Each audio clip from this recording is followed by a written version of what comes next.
our legislators, particularly insofar as executing their role to represent the citizens. You go to Mheshimiwa Kagwe and yes, of course, praise him for COVID-19 and all these things, but again, integrity issues around KEMSA and the losses that we saw. And remember that we even saw PSS losing their jobs at that particular point in time.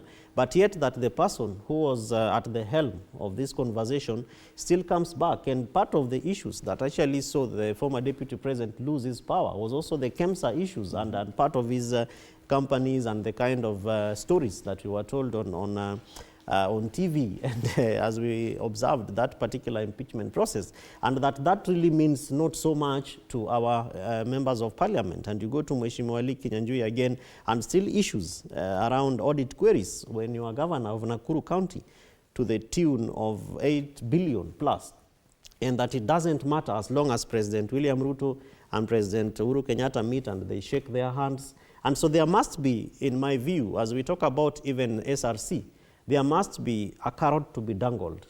And Fred, what of course now Kenyans know that before what we see happening on the front of our televisions, there's a lot that happens as we are sleeping, and there's a lot of conversations that happen, before all these things come up. So as much as you can even say, these three gentlemen come from one region, and that is not in the proper spirit of Article 10 of the Constitution of national values and representation, and but it doesn't matter as long as, yes, they are all Kikuyus, but we don't care that there are parts of these countries that still do not have representation in the cabinet. As long as we know that SRC will be approved, we will appoint them, and then they will give us an addition into our salaries. So it doesn't matter what you people say as Kenyans. As long as sisi kama viongozi wenu are comfortable, then that is where the conversation should end, which I think really needs to bring us back to our responsibility as citizens.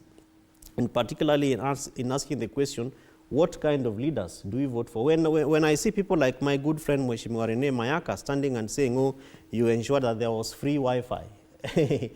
How do you prove that Mheshimiwa Kabogo actually ensured that there was free Wi-Fi? And does it mean that if one constituency in Kiambu called Ruiru, for example, has Wi-Fi, then all the other 15 sub-counties or constituencies have free Wi-Fi? So the degree of information and knowledge that our members of parliament also are expected to have as our representatives, really honestly, needs to meet a certain bar, so that we are confident that you are representing us effectively, and that it is not because your party leaders met and shook hands, and that what fits you and is fit for you is also fit for the entire. And what you're talking about